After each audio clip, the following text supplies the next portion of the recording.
täysin tavallinen päivä. Täysin epätavallinen päivä. Mikään päivä ei ole tavallinen.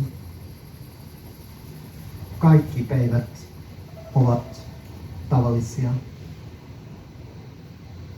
Joka päivä. Arkipäivä. Olemisen päivä. Ja on ensimmäinen päivä ja viimeinen päivä. Ja loppuelämämme ensimmäinen päivä. Elämän päivän jäännösten alku. Kyllä. On elämän päiviä. Täynnä virtavaa verta. Täynnä klorofylliä. Ja on kuoleman päiviä. Kiven päiviä. Ja sitten on kivipäivä. Stendagen ruotsiksi. 14. joulukuuta Ruotsin kalenterissa isäni ainoa minun päivä. Mutta todellisuudesta päivät eivät ole olemassa, paitsi nimikyltäinä, katuvaloina, Amerikan lippuina, jotka on ylimielisesti asetettu kuun karulle pinnalle, kenenkään omistamattomina. Ikään kuin ne olisivat paikoja kartalla, jota haluamme soveltaa, kun se ei vastaa todellisuutta. Ikään kuin ne olisivat taustoja olemassaolon nimettömässä maisemassa tai madon reikiä sen syvässä kudoksessa.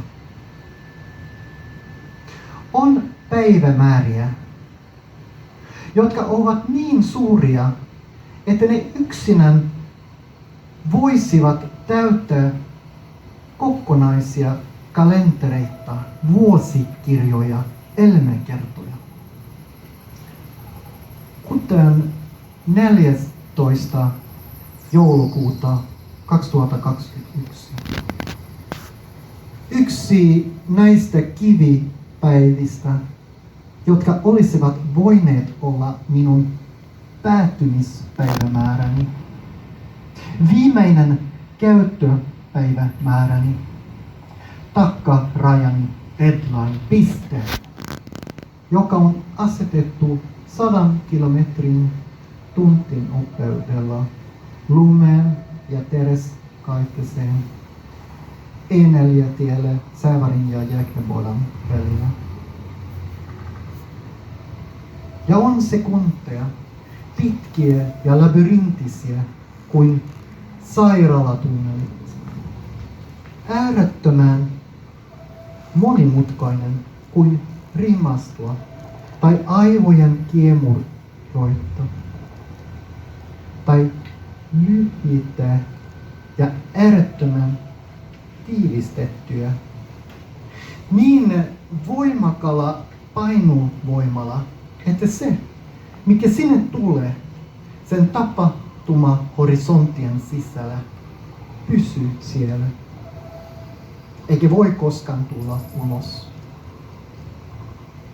Ja on sinisiä valosekunteja ja enkefalografisia sekunteja ja kardiografisia sekunteja.